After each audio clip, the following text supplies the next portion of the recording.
Hey everyone, Tony D with another hot take. Woke Hollywood is at it again. Yes. Imagine there's no heaven. Imagine singing the John Lennon song in some sort of obviously edited video to post on social media. I'm sort of a little surprised Gal Gadot was in on this because Gal Gadot, I mean, her star seems to be like shooting through the stratosphere. But I guess she's probably freaking out, or her publicist and the people around her are freaking out about Wonder Woman 1984 being hit hard by our current crisis. Can't even say it. Thanks, YouTube. So they're desperate to get celebrities in people's heads because, God forbid, we forget about their brands for 10 seconds. But again, these publicists, these marketing people fail to understand the basics of social media and YouTube and Twitter and how it works. Come here, doggy. I got you. Ugh, you're a little squirmy. Here's John. So you don't want to put up anything that is too practiced. And that was clearly practiced. I mean, that was organized. They must have been working on it for at least a few days. And they, it was probably relatively easy. It required a few emails and phone calls like, hey, do you want to be in on this? We're all going to sing Imagine by John Lennon. Just sing the whole song on your phone and shoot us the video and we'll put it together. And, we'll all make you look good because, that's what publicists are for. And everybody, of course, is making fun of it because it's a total cringe fest. I mean, if this had happened 30, 40 years ago, it would have been right on the money. We would have been in this crisis and then, we're going to sing John Lennon's Imagine. It would have been all so wonderful. I mean, we didn't have Twitter and social media really back then, but, that kind of thing would have blown the doors off of people because, the song was still popular. John Lennon was still in people's heads. It was a different time period. I don't think any of the celebrities that were in the video were even alive when that song came out. I mean, so it doesn't feel like a song that would have even resonated with them. It should have been something newer. It should have been something, slightly more relevant. And you have to understand that, Imagine and the Beatles came around during the hippie movement, right? Or, Imagine came out late in the movement. And that was a time when, the hippie movement was they're very much pacifist. The hippies, they were very commie oriented, but it was all very light and happy and nice. And that was the whole idea. Being everybody's brother, helping everybody, and that you can get behind. Even if you don't like hippies, you can kind of get behind their sort of basic concept, even if you don't buy into the whole thing. So a song like Imagine sort of embodies that. But these celebrities don't embody that. I mean, they're not bad people. I'm not knocking Gal Gadot. I think she's great. But, these other celebrities just coming out of the woodwork singing, even Will Ferrell. I mean, come on, Will. What we need from you is comedy right now. What we need from you is more Funny or Die stuff like that landlady bit with the little kid. Give us something to laugh at. That's what we need. Seth Rogen gets it. Seth Rogen did some kind of tweet storm about watching cats while really, really high.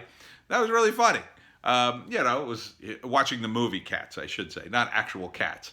And he was just talking about it and he was high, and that's kind of all goes. I mean, it was more genuine, right? And it felt like it was just him.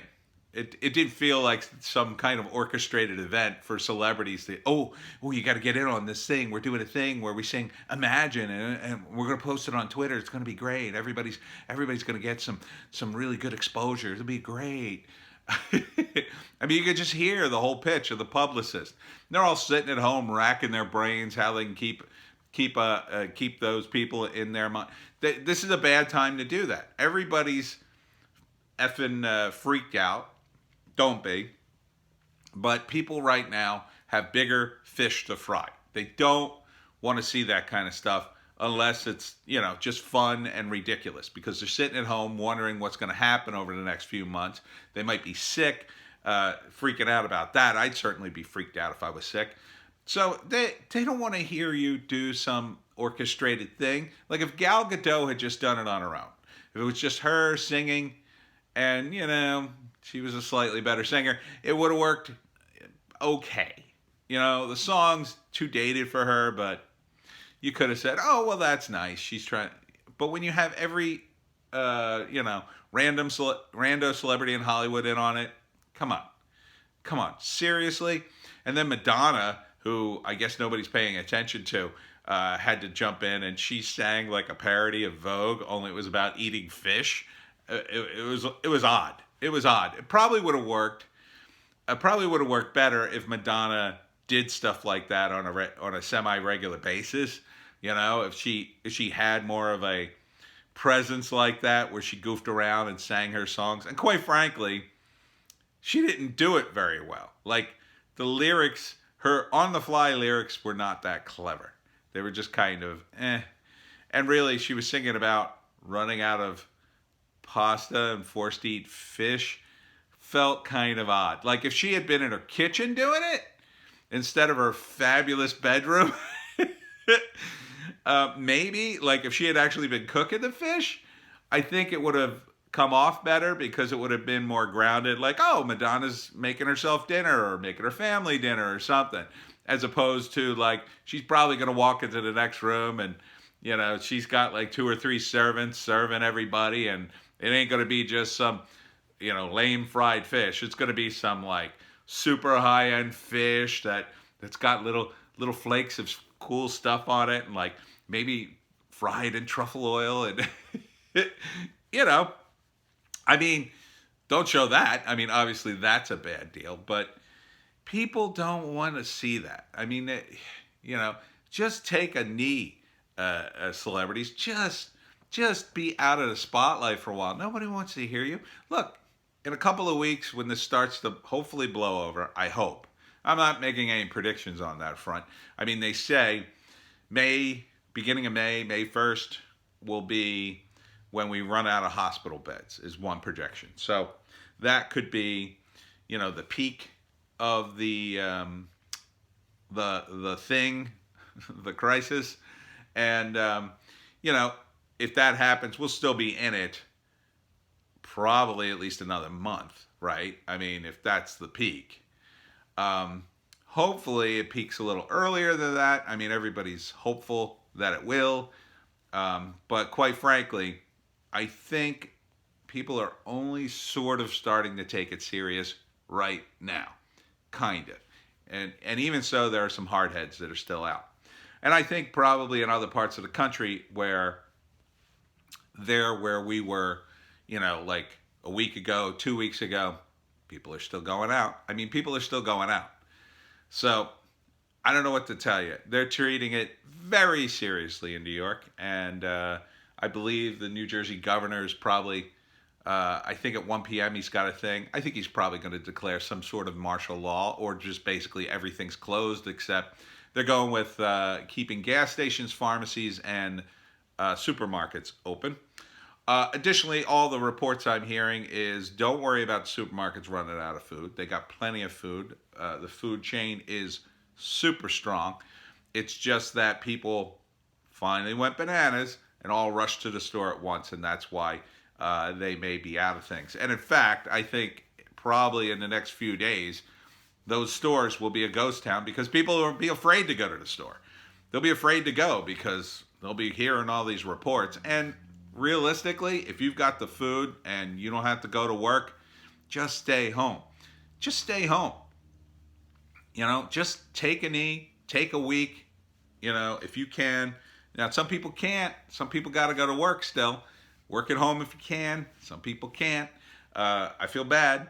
I think you should be able to, but it's nothing I could do. If I were in charge, I'd say everybody stay home. But, I wouldn't make it a mandatory thing. I'd say that's your choice.